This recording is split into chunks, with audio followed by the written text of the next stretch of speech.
If you're looking for the spread of American democracy, it's probably not in Iraq. It's online in the form of hundreds of political blogs, websites launched and maintained by people of all ages who share a common love, politics. There are about 50 that I counted in Virginia with names like Elephant Ears, Below the Beltway, One Man's Trash, Skeptical Observer, and my favorite, Not Larry Sabato. Vivian Page has a left-leaning blog called Vivian Page. She's a Norfolk accountant, ran for treasurer in the city last year, and also with her and me, I guess, is Eric Baker. He's also an accountant, and he has a blog called Virginia Conservative Analysis, or it's, I guess, HR Conservative dot. Well, we'll show you on the screen what your website is. So tell folks what a blog is, because I got a lot of viewers out there right now that are maybe new to the computer generation. And what is a blog? A blog is where you're posting your original content, post by post, anytime you wish. You can link things. You can write what you think about that issue. It's not really linking to other sites and just leaving it at that.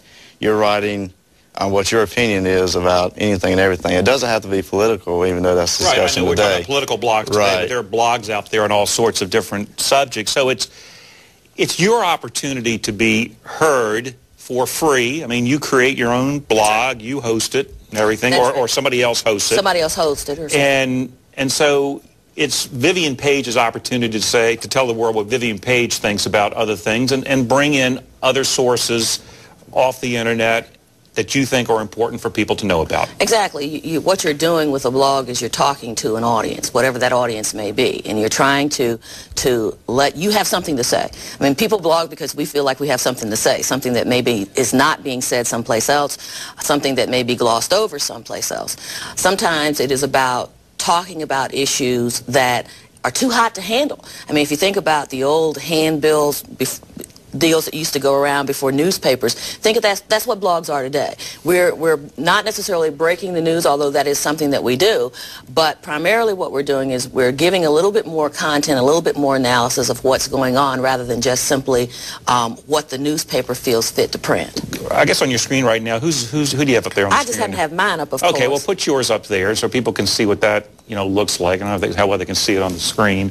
But what do you put on there? I mean, I see your picture there, and it says "We the People" and Vivian Page. But if you scroll down, you see a lot of stuff on your blog of the race, the Phil Kellum, Thelma Drake race, and are you bringing on articles from other people? And what are you doing?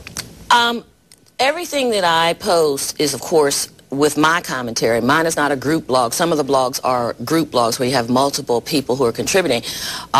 I will quite often take a look at stuff that is glossed over, as I mentioned before. I took a detailed look at the Rasmussen poll. There were two polls that came out this week, a Rasmussen poll, there was a Mason-Dixon poll. So you were analyzing the poll results.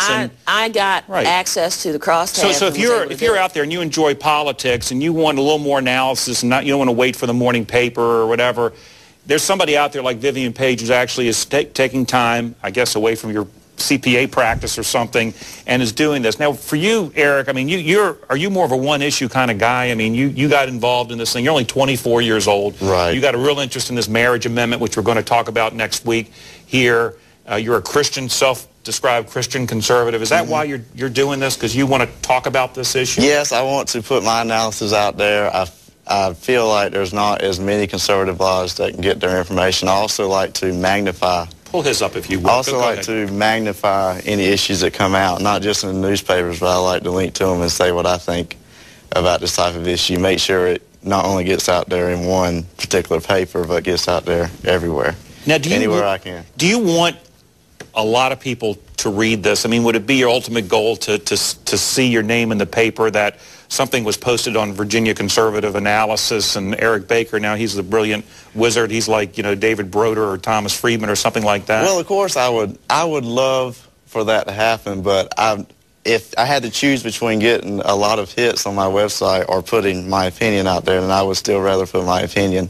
So what's the point of it if you don't think anybody's listening or reading this?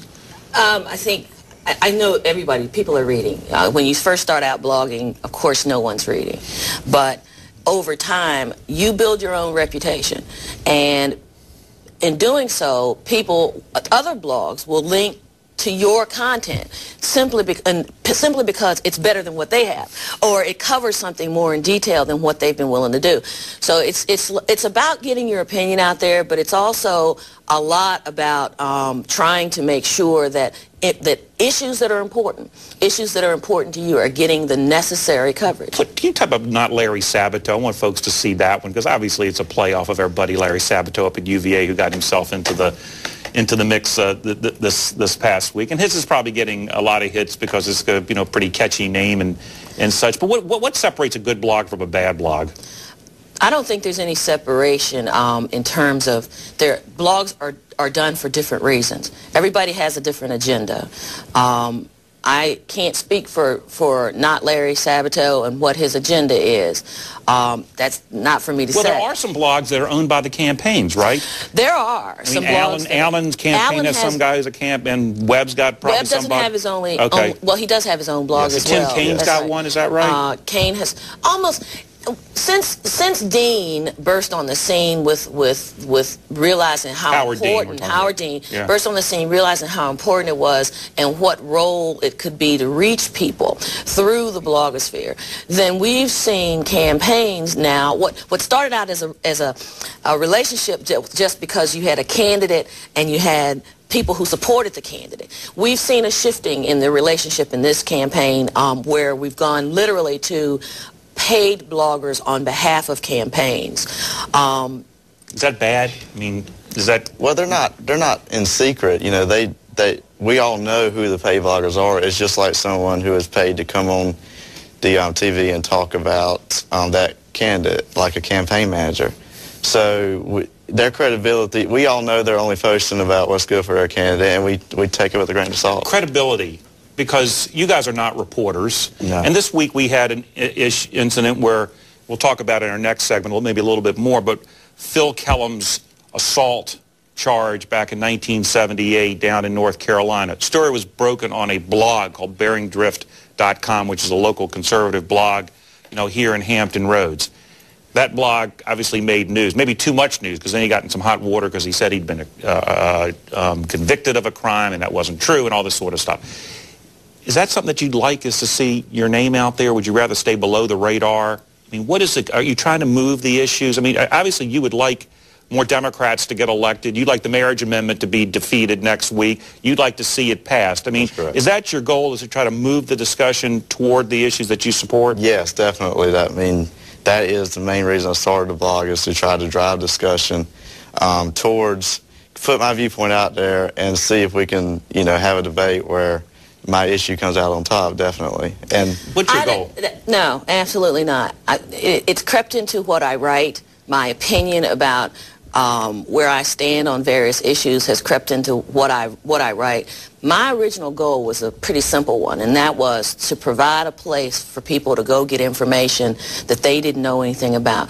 I've got a whole segment called Did You Know on my blog, because I wanted to talk about things that people who move here are unaware of, things like the Dillon Rule that handicap the city so much. I wanted to be able to do that. I want to be able to have candidates come on and live blog with me and get closer to the people. So while it may be left-leaning, to have the Attorney General come and blog with me was certainly not a left-leaning conversation.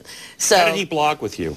Well, basically what you do is they get on their computer and I'm on, and everybody else is on their computer, and questions get put up. So you're doing like almost an interview with him, or he's out there and people can respond to him? So you invited a conservative Attorney General of Virginia to come on? Yes, and I've invited both candidates in the second So folks who are interested in politics and issues, you're a one-stop shop. That's how you see yourself. I'm trying. I can't say that I'm a one-stop shop yet. I've only been blogging since February, so there's no way that I have the wealth of information in that short period of time. But that's where I want to go. I want it to be a comfortable place. I want to talk about Norfolk. I want to have people in Norfolk have an opportunity to talk about the issues that we face in Norfolk. I mean, my primary focus is Norfolk, but you absolutely cannot talk about Norfolk in a vacuum. You have to talk about how Norfolk fits into the puzzle. And Eric, let me ask you real quickly. Sure. Your wife joined in the studio today. Yes. Is she, I mean, you must be spending every waking hour, I would think, when you're not doing tax returns or something, on this. I mean, is this consuming your life? Not really. I don't spend as much time as you would think. I really only post usually maybe once a day, maybe twice a day. It doesn't, you're not on the computer all the time looking for the nearest story, searching Google and stuff. It's really not that time consuming. It's just what I think about, and I'm going to put it out there. And there it is. And if somebody likes it, they'll read it. Well, go on and check out the blogs. And I think on most of these sites, I know on yours, you can go on and you've got everybody else's blog listed along your sides. You can just click, click, click, click, click, and read any blog you want. And it's pretty entertaining for the most part. And I appreciate both of you coming in today and got another platform to talk about what you're doing.